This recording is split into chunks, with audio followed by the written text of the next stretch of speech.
प्यारे बच्चों, राम राम। कैसे हो? उम्मीद करता हूँ कि आप अच्छे और स्वस्थ होंगे। प्यारे बच्चों, अपनी टेस्ट सीरीज चल रही थी आरपीएससी ईओआरओ की। अपनी 12 टेस्ट सीरीज कंप्लीट हो चुकी है। आज अपन चर्चा करेंगे टेस्ट सीरीज क्रमांक 13 के ऊपर।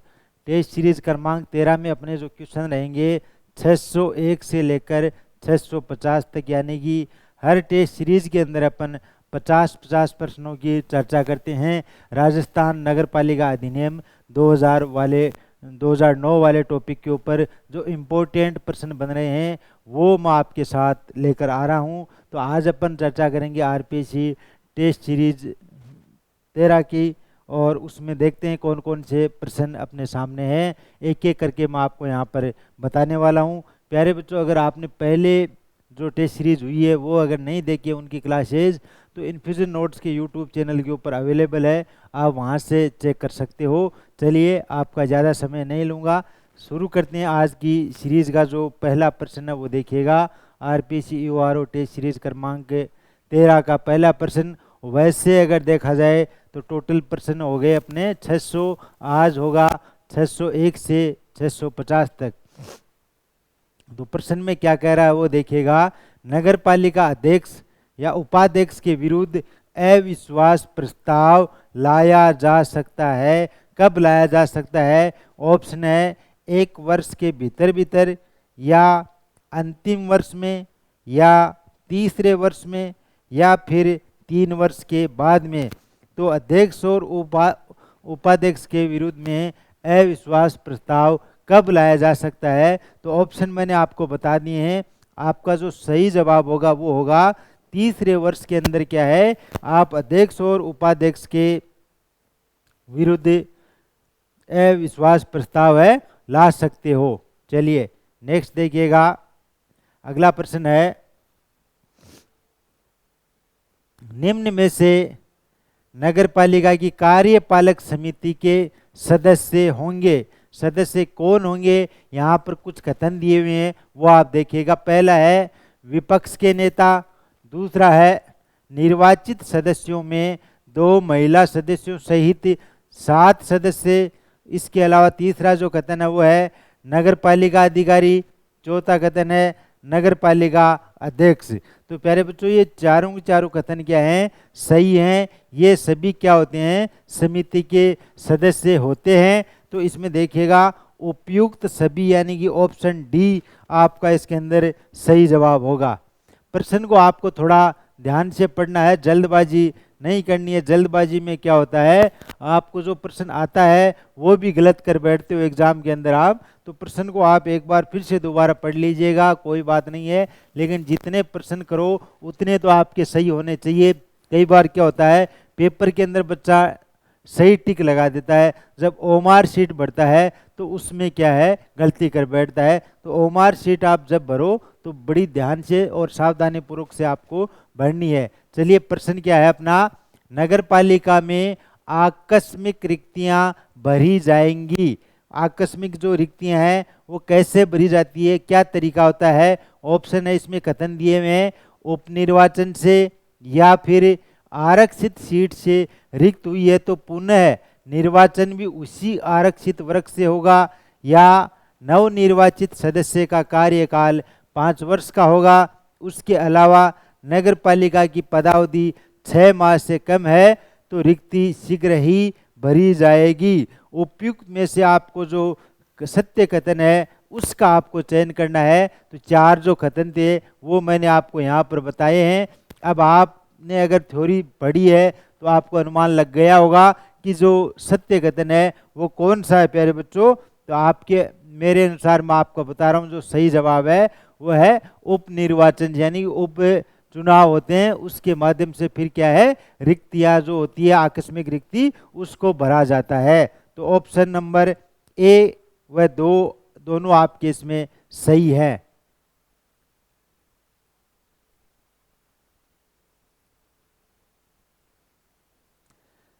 अगला प्रश्न है वो देखिएगा, नगर पालिका चुनाव में भ्रष्ट आचरण से संबंधित कृत्य है। भ्रष्ट आचरण है उससे संबंधित कृत्य क्या है वो देखिएगा।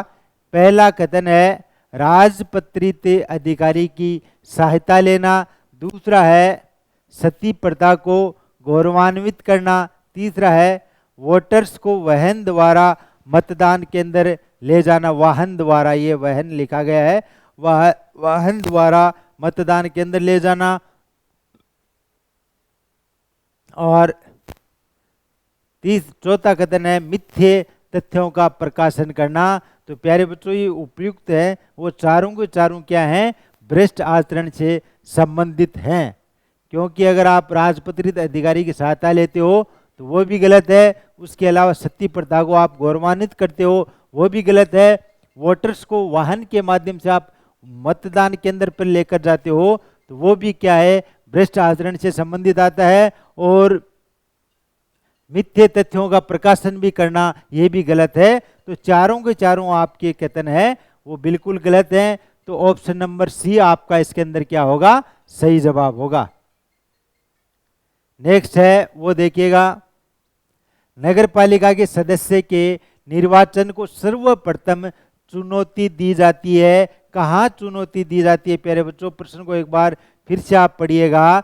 नगर पालिका के सदस्य के निर्वाचन को सर्वप्रथम चुनौती दी जाती है। ऑप्शन है उच्च न्यायालय में निर्वाचन की तारीख से 1 माह के भीतर, दूसरा ऑप्शन है जिला न्यायाधीश के समक्ष निर्वाचन की तारीख से 1 माह के भीतर, तीसरा ऑप्शन है उच्च न्यायालय में निर्वाचन की तारीख से 3 माह के भीतर, और ऑप्शन नंबर 4 है उसमें क्या कह रहा है, जिला न्यायाधीश के समक्ष निर्वाचन की तारीख से 3 माह के भीतर। तो आपने अगर थ्योरी पढ़ी है तो आपको ध्यान है, मैं आपको यहाँ पर बता रहा हूँ, देखिएगा उच्च न्यायालय में निर्वाचन की तारीख से 3 माह के भीतर क्या होता है, चुनौती दी जा सकती है। तो ऑप्शन नंबर सी आपका इसमें क्या है, बिल्कुल सही जवाब है। चलिए अगला जो प्रश्न है वो देखिएगा, नगर पालिका अध्यक्ष और प्रत्येक सदस्य की शपथ है, उसके बारे में यहाँ पर कुछ कथन दिए हैं वो देखिएगा। पहला कथन है वो देखिएगा आप, प्राधिकृत अधिकारी के समक्ष लेंगे, दूसरा है कलेक्टर के समक्ष लेंगे शपथ, तीसरा कथन है प्रथम बैठक की तारीख से 1 माह के भीतर है वो शपथ लेंगे, और चौथा कथन है प्रथम बैठक की तारीख से 15 दिवस के भीतर लेंगे। तो प्यारे बच्चों, 4 कथन मैंने आपको यहाँ पर बताए हैं। अब आपको देखना है सही कथन कौन सा है। तो सही तो एक आपका तो प्राधिकृत अधिकारी के समक्ष लेंगे, ये सही है, और दूसरा एक ये है प्रथम बैठक की तारीख से 1 माह के भीतर है वो शपथ ले ली जाती है। तो कथन 1 और 3 आपके सही हैं। तो ऑप्शन नंबर सी आपका इसके अंदर क्या है, बिल्कुल सही जवाब होगा। ये देखिएगा आप। चलिए अगला जो प्रश्न है वो देखते हैं अपन।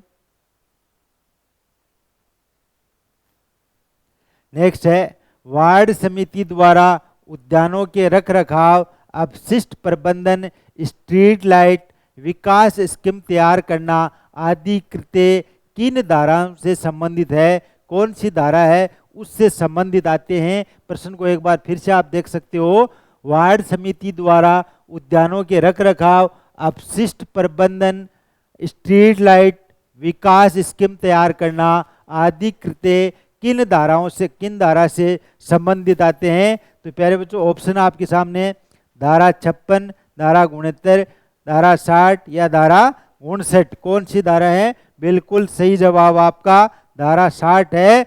उसमें ये सारी की सारी जानकारी दी हुई है, धारा 60 से संबंधित है ये कृत्य आते हैं। चलिए नेक्स्ट अगला प्रश्न है वो देखिएगा आप। निम्नलिखित को आपको क्या करना है, सुमेलित करना है। निम्नलिखित को क्या करना है, सुमेलित करना है। प्यारे बच्चों, एक साइड में धारा दी हुई है और दूसरी साइड में क्या है, कथन दिए हुए हैं। तो आपको क्या करना है, सुमेलित करना है। तो धारा 67 की बात करें तो वो कौन से कथन है उससे मैच करती है। धारा 67 आपकी 20 से मैच करती है, संपत्ति अर्जित तथा धारण करने की शक्ति। और बाद में बात करें धारा 76 है, वो किससे मैच करती है, वो डी से मैच करती है, राज्य वित्त आयोग से। और धारा 54 है वो किससे मैच करती है प्यारे बच्चों? ऑप्शन नंबर ए से, इससे। वार्ड समिति का गठन है, उसका उल्लेख धारा इसमें किया गया है, और जो बच गई वो आपकी जैसे धारा 45 है, इसका उल्लेख इसमें है, किसमें है? प्रमुख नगर पालिका कृत्य। तो इनके आधार पर आपका जो ऑप्शन होगा वो होगा ऑप्शन नंबर बी आपका सही है। आपको वैसे ध्यान रखना है, संपत्ति अर्जित तथा धारण करने की शक्ति कौन सी धारा में है? धारा 67 में। उसके बाद में बात करें कि वार्ड समिति का गठन करना है, उसका उल्लेख उसमें है, धारा 54 के अंदर है। प्रमुख नगर पालिका कृत्य है, उसका उल्लेख है धारा 45 के अंदर है। राज्य वित्त आयोग का उल्लेख धारा 76 के अंदर है। तो ऑप्शन नंबर बी आपका इसके अंदर क्या है? सही जवाब होगा। चलिए नेक्स्ट देखिएगा।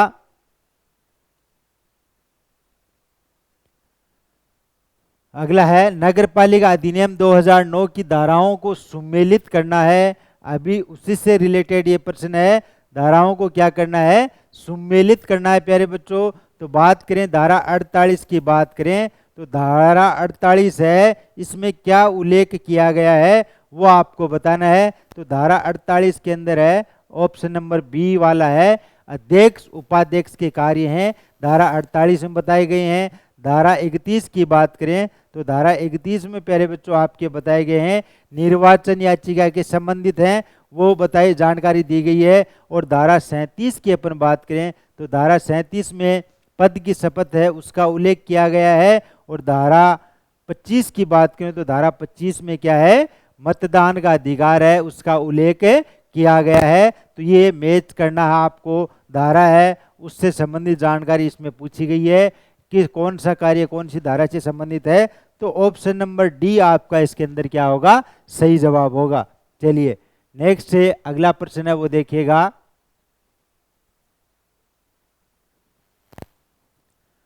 किसी वार्ड समिति द्वारा किन किन कृत्यों का निर्वहन किया जाता है? यहाँ पर कुछ कथन दिए गए हैं, 4 कथन दिए हुए हैं, आपको इसमें बताना है। प्रश्न में क्या है? किसी वार्ड समिति द्वारा किन किन कृत्यों का निर्वहन किया जाता है? तो यहाँ पर देखिएगा, पहला कथन है स्वच्छता कार्य के पर्यवेक्षण में सहायता। दूसरा कथन है विकास के क्रियाकलापों का क्रियान्वयन। और तीसरा कथन है सामाजिक कल्याण कार्यक्रमों हेतु धन जुटाना। और चौथा कथन आपका जन्म मृत्यु का पंजीकरण करना। तो इसमें आपको बताना है जो कथन कौन कौन से सही हैं, या किसी वार्ड समिति द्वारा किन किन कृत्यों का निर्वहन किया जाता है। तो प्यारे बच्चों 1, 2 और 3, ये 3 है, इनका निर्वहन किया जाता है।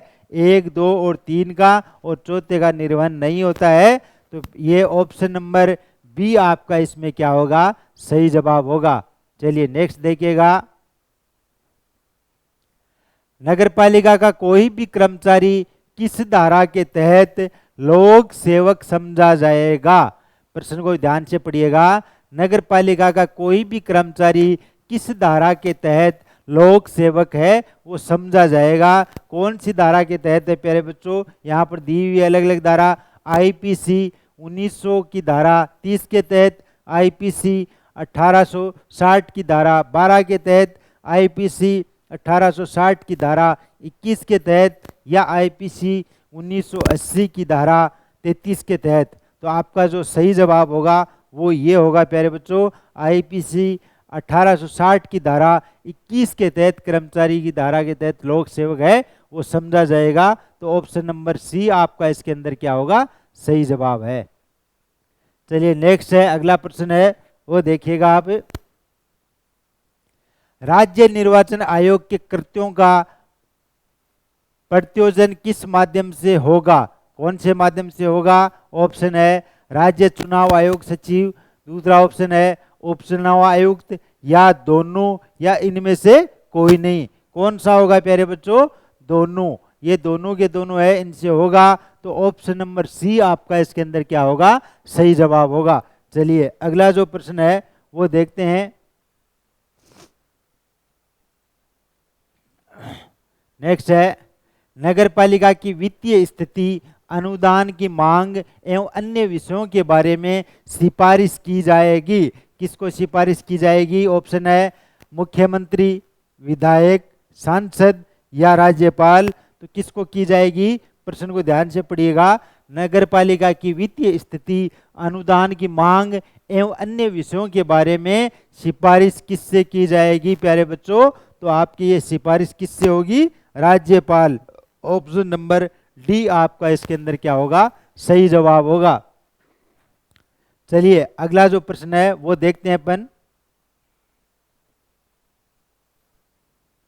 राजस्थान नगर पालिका अधिनियम 2009 की धारा 27 के अनुसार आकस्मिक रिक्तियां किस प्रकार भरी जाएगी? आकस्मिक जो रिक्तियां हैं वो किसके माध्यम से किस प्रकार भरी जाएगी? ये पहले भी अभी प्रश्न आया था, उससे रिलेटेड ही प्रश्न है। यहाँ पर कुछ कथन है वो चेंज हो गए हैं, वो आपको देखिएगा। पहला कथन है आकस्मिक रिक्तियों को उप निर्वाचन द्वारा भरा जाएगा। दूसरा है पिछड़े वर्ग के सदस्य ने यदि पद छोड़ा है तो वह किसी भी वर्ग से भरा जा सकेगा। ऐसा नहीं होता है, अगर पिछड़ा वर्ग का पद खाली हुआ है तो वो पिछड़ा वर्ग से ही भरा जाएगा। ये कथन आपका सही है, आकस्मिक रिक्तियों को उप निर्वाचन द्वारा भरा जाएगा। तो ऑप्शन नंबर सी आपका इसके अंदर प्यारे बच्चों सही जवाब है। चलिए नेक्स्ट अगला जो प्रश्न है वो देखिएगा। नगर पालिका अधिनियम 2009 की धारा 29 के तहत भ्रष्ट आचरण से संबंधित सत्य कथन है, उसका आपको क्या करना है? चयन करना है। यहाँ पर दो कथन दिए हुए हैं, उनमें आपको बताना है कि कथन कौन सा सही है। ये देखिएगा, अलग अलग कथन है वो देखिएगा आप। पहला है अन्य उम्मीदवार को उम्मीदवारी वापस के लिए रिश्वत देना। दूसरा है धर्म, जाति, लिंग आदि अन्य उम्मीदवारों की उम्मीदवारी प्रभावित करना। तो ये दोनों के दोनों क्या हैं? भ्रष्ट आचरण से संबंधित हैं। तो ये दोनों कथन क्या होते हैं? लागू होते हैं। यहाँ पर पूछा है भ्रष्ट आचरण से संबंधित सत्य कथन है, तो दोनों के दोनों कथन क्या है? भ्रष्ट आचरण से संबंधित क्या है? सत्य कथन है। तो ऑप्शन नंबर डी आपका इसके अंदर क्या होगा? सही जवाब होगा। चलिए नेक्स्ट अगला प्रश्न है वो देखते हैं। राजस्थान नगरपालिका अधिनियम 2009 के संबंध में सत्य कथन का आपको चयन करना है कि राजस्थान नगरपालिका अधिनियम 2009 है, उससे संबंधित कथन दिए हुए हैं, उसमें से आपको सत्य कथन है उसका चयन करना है। सत्य कथन कौन सा उसका देखिएगा। पहला कथन है इस अधिनियम की धारा 274 में राज्य सरकार द्वारा अधिसूचित अति भीड़ वाले क्षेत्रों के संबंध में विशेष शक्तियां दी गई है। दूसरा है ये विशेष शक्तियां राज्य सरकार द्वारा प्रदान की जाती है। तो ये प्यारे बच्चों आपके दोनों के दोनों कथन इसमें क्या है? सही है। अधिनियम की धारा 274 है उससे संबंधित ही हैं। सॉरी, जो राजस्थान नगरपालिका अधिनियम 2009 है उसके संबंध में ये कथन दोनों के दोनों सत्य कथन है। तो ऑप्शन नंबर 1 और 2 आपके दोनों सही हैं। ऑप्शन सी इसमें क्या होगा? सही जवाब होगा। अगला प्रश्न है वो देखिएगा। प्रधानमंत्री आवास योजना शहरी के संबंध में आपको सत्य कथन है यानी कि सही कथन है, उसका आपको क्या करना है? चयन करना है। पहला कथन है इसका उद्देश्य कमजोर आय वर्ग के परिवारों को सस्ते आवास उपलब्ध करवाना। दूसरा है अल्प आय वर्ग जिनकी वार्षिक आय 5 लाख से 10 लाख रुपए हो वो पात्र होंगे। तीसरा कथन है इसके तहत राज्य में स्वीकृत आवासों की संख्या 1,97,533 है। तो प्यारे बच्चों ये कथन तो आपका बिल्कुल गलत है। इसमें क्या दे रखा है?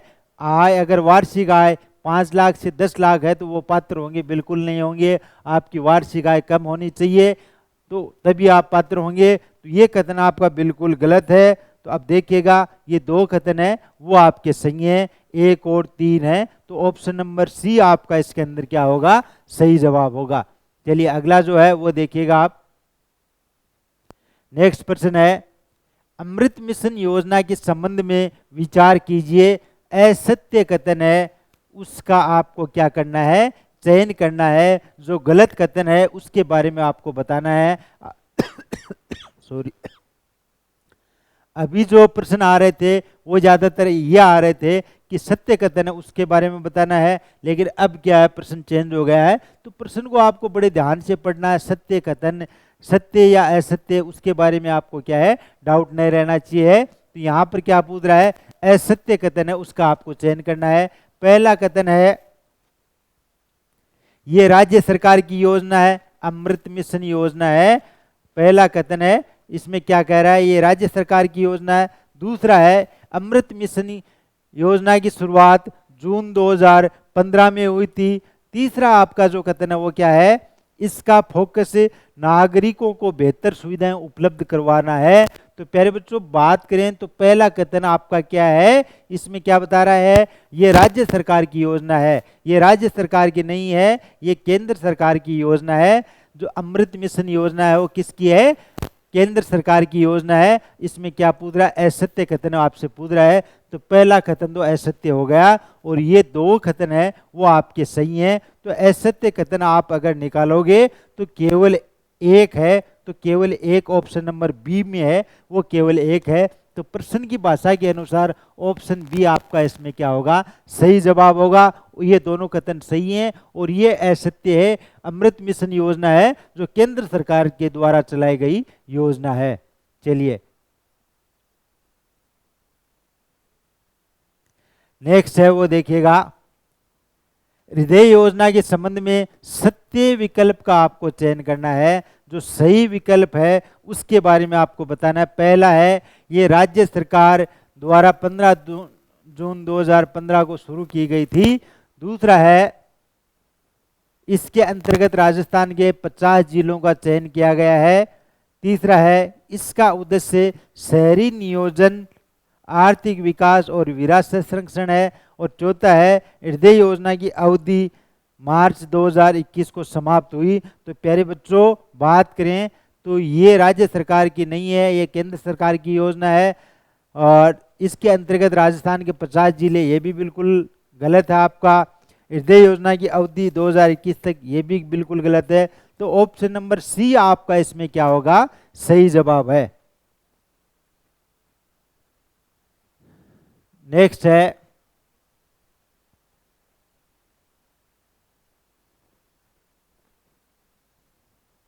राष्ट्रीय शहरी आजीविका मिशन यानी कि NUML से संबंध में असत्य विकल्प का आपको क्या करना है, चयन करना है। असत्य कथन है उसका चयन करना है। सत्य है 3, बाकी एक असत्य है, तो उसका आपको चयन करना है। स्वर्ण जयंती शहरी रोजगार योजना का नाम परिवर्तित कर राष्ट्रीय शहरी आजीविका मिशन कर दिया गया है, बिल्कुल सही है। इसमें केंद्र व राज्य की भागीदारी क्रमशः 75% और 25% है, बिल्कुल सही है। तीसरा है, इसके तहत जिन परिवारों की वार्षिक आय 5 लाख से कम है वे इसके लिए क्या होंगे, पात्र होंगे।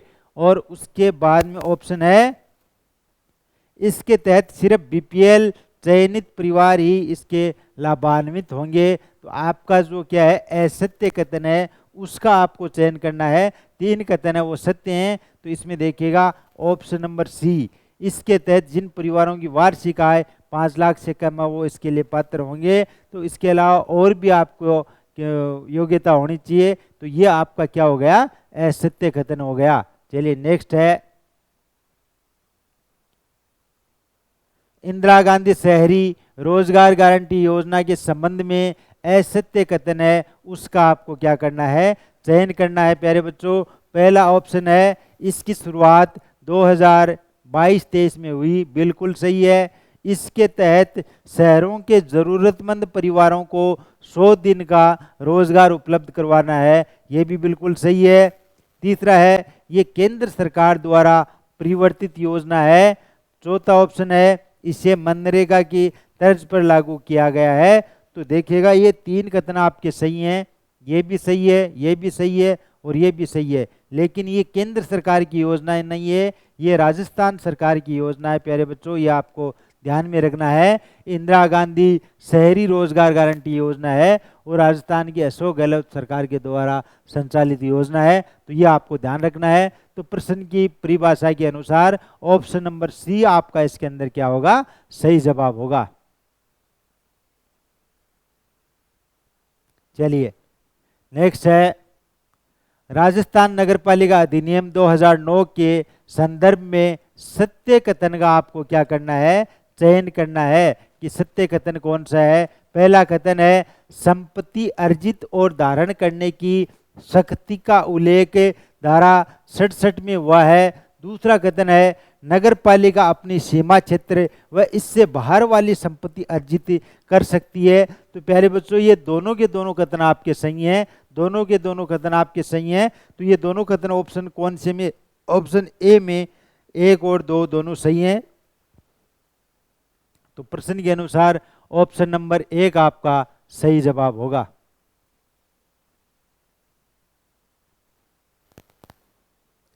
नेक्स्ट है, नगरपालिकाओं में आरक्षण के क्रम में सत्य कथन आपको चयन करना है, यानी कि आरक्षण के क्रम के अंदर है सत्य कथन का आपको चयन करना है। पिछड़े वर्गों के लिए 21% से कम नहीं।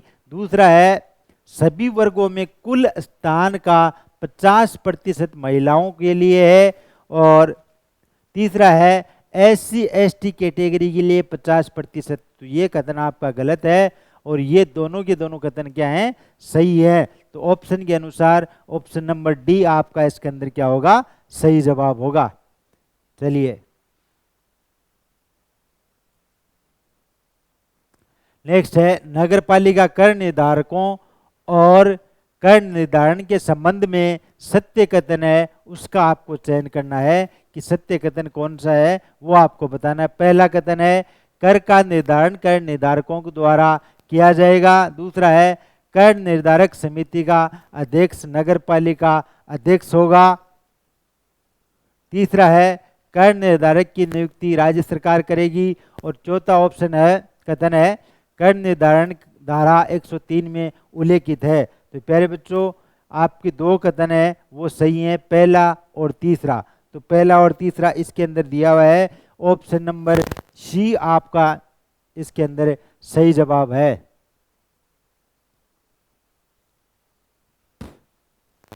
चलिए अगला जो प्रश्न है उसमें आपको सुमेलित करना है, शक्तियां दी हुई है और उन शक्तियों को क्या करना है, उन धाराओं से संबंधित क्या है, सुमेलित करना है। तो पहली शक्ति है वो देखेगा, निर्देशक की शक्तियां हैं वो कौन सी धारा के अंदर है, तो धारा 309 के अंदर है।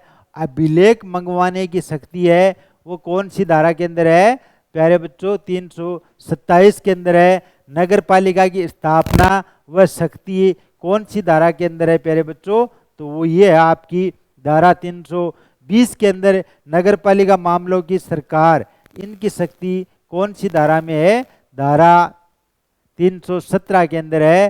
तो CADB आपका सही ऑप्शन होगा, ऑप्शन नंबर डी इसमें होगा आपका सही जवाब। चलिए अगला जो प्रश्न है वो देखिएगा, इंदिरा रसोई योजना के संबंध में असत्य कथन है उसका आपको चयन करना है, यानी कि जो गलत कथन है उसका आपको चयन करना है प्यारे बच्चों। तो देखिएगा, इसकी शुरुआत प्रदेश के 213 निकायों में की गई थी। दूसरा है, बजट 2022-23 में रसोइयों की संख्या 1000 में की गई है। इसमें देखिएगा,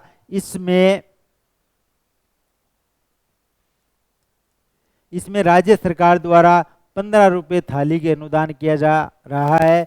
और चौथा कथन है, इसका लक्ष्य कोई भी भूखा नहीं सोए। तो मेन लक्ष्य तो यही है कि कोई भी भूखा नहीं सोए। और इसकी शुरुआत में जो प्रदेश के अंदर है, इसकी शुरुआत है 213 निकायों में की गई थी। तो पहला और चौथा कथन आपका क्या है, सही है। तो ऑप्शन के अनुसार ऑप्शन नंबर बी आपका क्या होगा, सही जवाब होगा।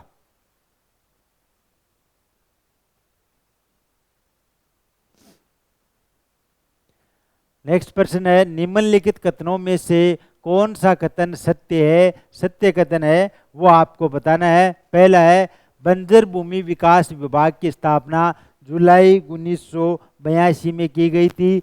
दूसरा कथन है, बंजर भूमि विकास कार्यक्रम का उद्देश्य वनों की कटाई पर रोक, मरु क्षेत्र के विस्तार पर रोक लगाना है। तो ये प्यारे बच्चों आपके दोनों के दोनों कथन क्या हैं, सही हैं। ऑप्शन नंबर डी आपका इसके अंदर क्या होगा, सही जवाब होगा। अगला जो प्रश्न है वो देखिएगा,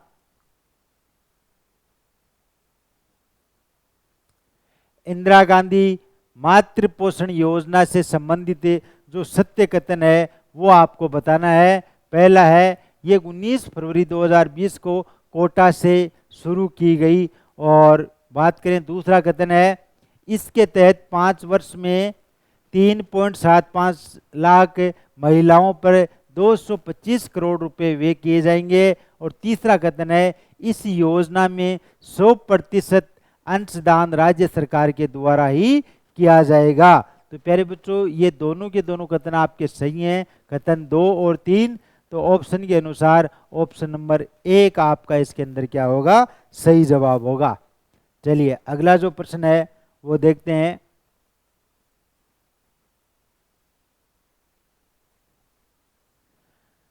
निम्नलिखित कथनों में से कौन सा कथन सत्य है। आपके सामने 4 कथन हैं, वो देखने हैं और बताना है कि कौन सा कथन है वो आपका सत्य है, वो आपको इसमें बताना है। तो देखिएगा, पहला है, धारा 299 के अधीन बनाई गई किसी उप विधि के अधीन नगरपालिका अभियोजनों का प्रत्याहत कर सकेगी। दूसरा है, स्वच्छ भारत मिशन शहरी 2.0 के संबंध में सत्य कथन की आपको क्या करनी है, पहचान करनी है। पहचान कीजिएगा। तो इसमें वित्त का पोषण केंद्र सरकार द्वारा 40% एवं राज्य सरकार द्वारा 60% किया जाता है। तो ये प्रश्न आपको छोड़ना है, इसमें कथन वगैरह क्या है उल्टे सीधे लिखे हुए हैं। अगला प्रश्न अपन देखते हैं।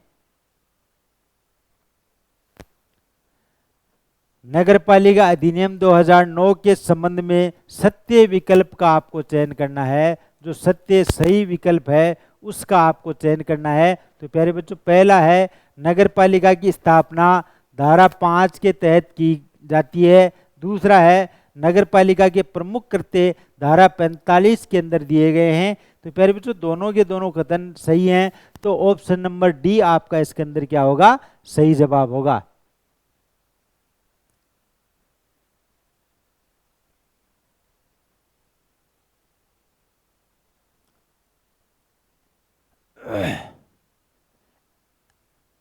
नगरपालिका अधिनियम 2009 के संबंध में असत्य कथन उसका चयन करना है।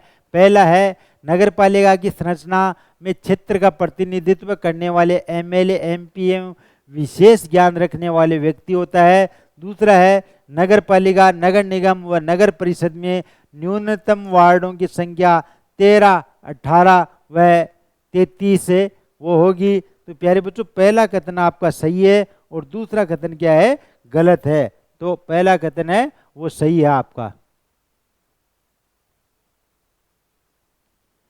नेक्स्ट प्रश्न है वो देखिएगा, राजस्थान नगरपालिका अधिनियम 2009 के संबंध में सत्य विकल्प का आपको चयन करना है कि सही विकल्प कौन सा है। पहला है, पिछड़े वर्गों के लिए आरक्षण 21% से कम नहीं। दूसरा है, नगरपालिका का वार्डों में विभाजन धारा 10 के अधीन होता है। तीसरा है, नगरपालिका की स्थापना और निगमन धारा 5 के अंदर है। तो प्यारे बच्चों, ऑप्शन नंबर 1 और 3 आपके सही होंगे। तो ऑप्शन ए है प्रश्न के अनुसार आपका सही जवाब होगा। चलिए नेक्स्ट अगला प्रश्न है वो देखिएगा, सूची है, सूची के अंदर आपको मिलान करवाना है। एक साइड में धाराएं दी हुई है, दूसरी सूची के अंदर है, उससे संबंधित जो है वो बताना है आपको। तो धारा 9 में क्या उल्लेख किया गया है वो आपको इसके अंदर बताना है।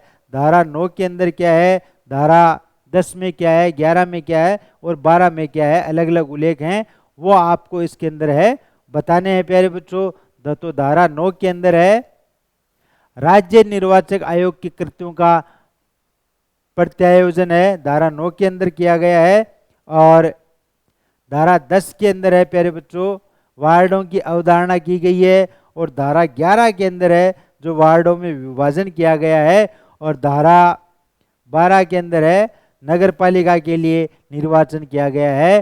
तो ऑप्शन ए, बी, डी, सी, यानी ये ऑप्शन बी आपका इसके अंदर क्या होगा, सही जवाब होगा।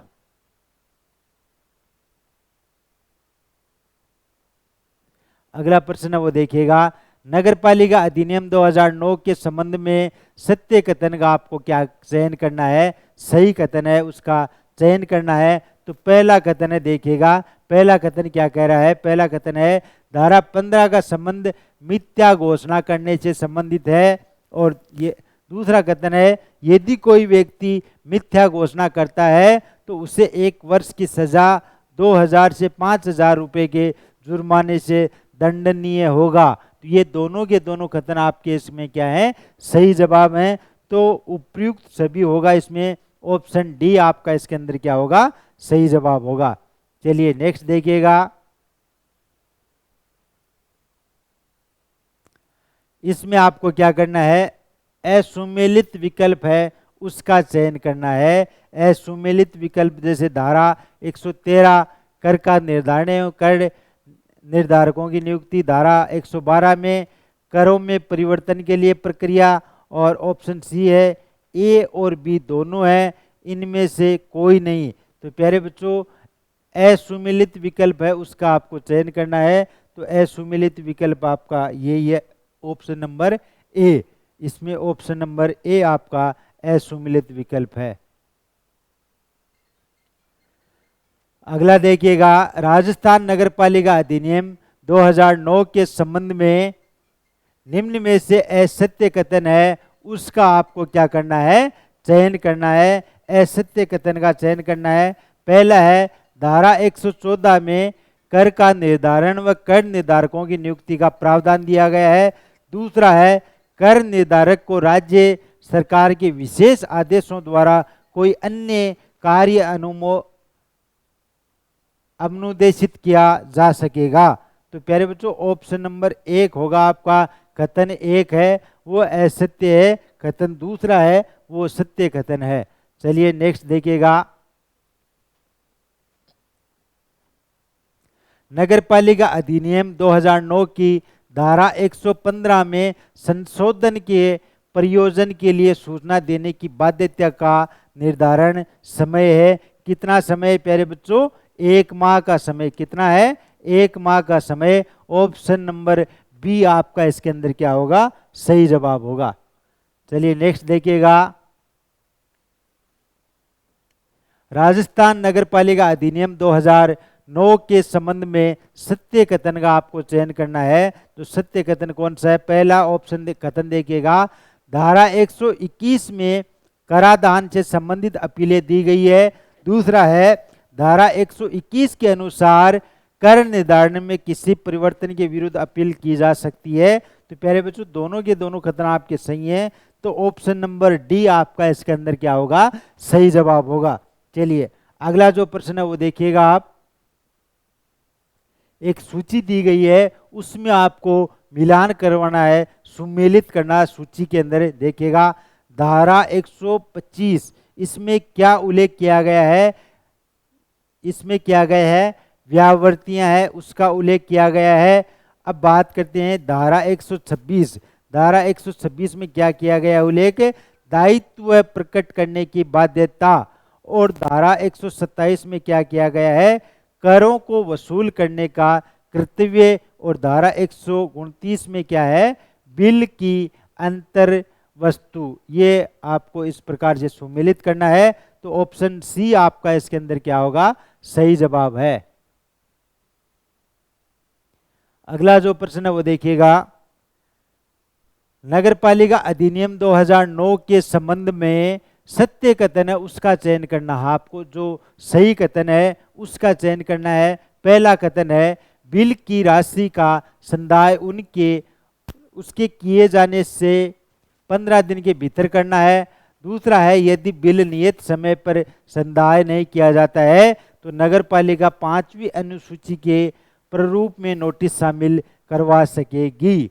तो प्यारे बच्चों केवल एक कथन आपका सही है, ऑप्शन नंबर 1 है जो बिल्कुल सही जवाब है। अगला देखिएगा, राजस्थान नगरपालिका अधिनियम 2009 के अनुसार किन मामलों में वारंट जारी किया जा सकेगा? कौन कौन से मामलों में वारंट जारी किया जा सकेगा? पहला कथन है नोटिस में मांगी गई राशि के संदाय हेतु, दूसरा है कुर्की और विक्रय के लिए, और तीसरा है वसूली करने में विफल रहने की दशा में अध्यक्ष वारंट जारी कर सकता है। तो पहला और दूसरा आपका सही है, ऑप्शन नंबर 1 आपका इसके अंदर क्या होगा? सही जवाब होगा। अगला देखिएगा, धारा 133 के अधीन किन संपत्तियों की कुर्की नहीं की जाएगी? कौन सी संपत्ति है उनकी कुर्की नहीं की जाएगी? कथन है शिल्पियों के औजार, दूसरा कथन है भोजन पकाने के बर्तन, तीसरा है किसान के खेती के उपकरण, बीज और पशु, चौथा है व्यतिक्रमी उसकी पत्नी और बच्चों के पहनने के आवश्यक वस्त्र। तो ये चारों के चारों क्या है? उनकी कुर्की नहीं की जा सकेगी। तो इसमें ऑप्शन के अनुसार आपका क्या होगा? उपयुक्त सभी। अगला जो प्रश्न है वो देखिएगा, कुर्की की गई संपत्ति का विशेष मामलों में विक्रय राजस्थान नगरपालिका अधिनियम 2009 की किस धारा के अंदर बताया गया है? तो वो धारा है धारा 134 है, उसके अंदर बताया गया है। ऑप्शन नंबर सी आपका इसके अंदर क्या होगा? सही जवाब होगा। अगला प्रश्न है मुख्य नगरपालिका अधिकारी धारा 139 के अधीन किन परिस्थितियों में वाद ला सकता है? पहला ऑप्शन है वो देखिएगा, कथन है कुर्की और विक्रय द्वारा कार्यवाही करने के बजाय, दूसरा है पूर्णतः या अंशतः वसूली करने में विफल रहने की दिशा में, तीसरा है नोटिस में मांगी गई राशि के संदाय में।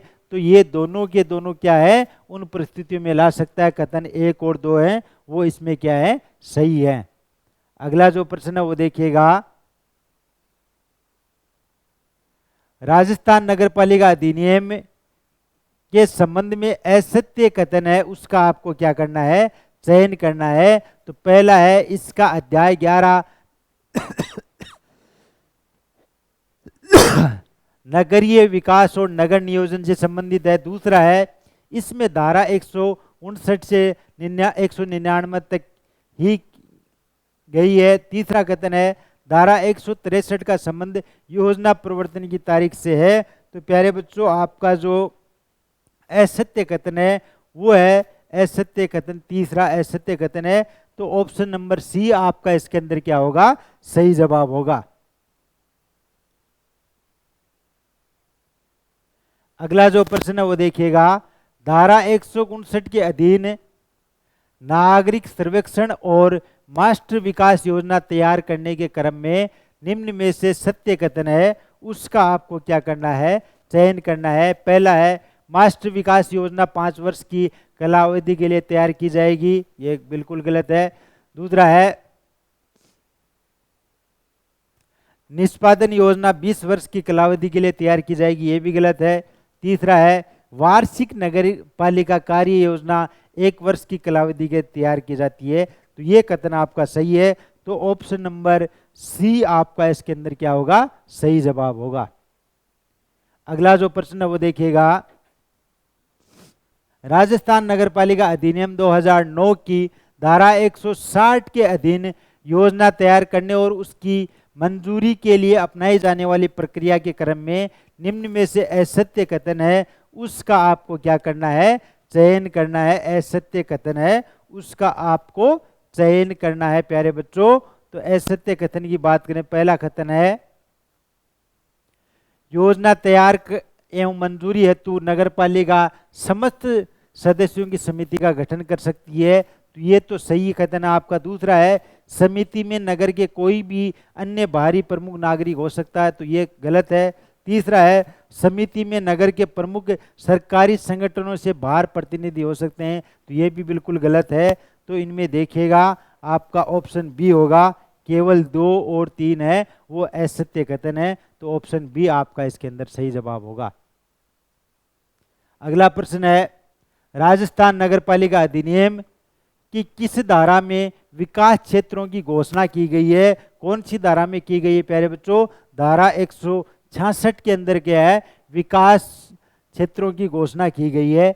अगला जो प्रश्न है वो देखिएगा, सूची का आपको मिलान करना है। सूची दी गई है वो देखिएगा आप।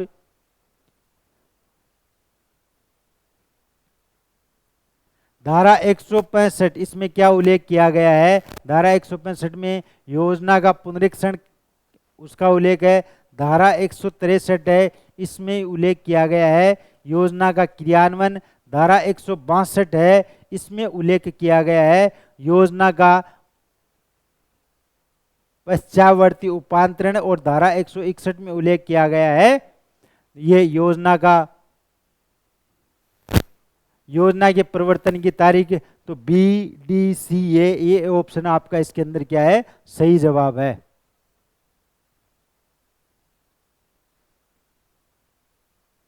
चलिए आज की सीरीज का अंतिम प्रश्न है वो देखिए, धारा 167 में अप्राधिक विकास या योजना से असंगत उपयोग के लिए शक्ति का प्रावधान है।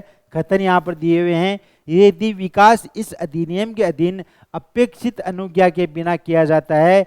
दूसरा है, ऐसी अनुज्ञा के उल्लंघन में जिसका सम्यक रूप से उपयंत्रण किया जाए। तीसरा कथन है, विकास की अनुज्ञा का सम्यक रूप प्रतिसंहरण करने के पश्चात किया जाता है। उपयुक्त में से आपको सत्य कथन है उसका चयन करना है। तो ये तीनों के तीनों कथन क्या है? सत्य है। ऑप्शन प्रश्न के अनुसार ऑप्शन नंबर डी आपका इसके अंदर क्या होगा? सही जवाब होगा। तो प्यारे बच्चों, आज अपन ने देखा आरपीएससी ईओआरओ की टेस्ट सीरीज संख्या 13 के 50 प्रश्न है, उनके ऊपर अपन ने चर्चा करी। एक एक करके मैंने प्रश्न आपको बताए हैं। अगर किसी प्रश्न में आपको कोई डाउट लगे तो आप कमेंट बॉक्स में कमेंट कर सकते हो, आपके कमेंट का रिप्लाई दिया जाएगा। नेक्स्ट अपन आरपीएससी ईओआरओ की टेस्ट सीरीज 14 के ऊपर चर्चा करेंगे। और इस जानकारी को आप अपने फ्रेंड सर्कल में भी शेयर कीजिएगा जिससे उनको भी लाभ मिल सके। धन्यवाद। राम राम।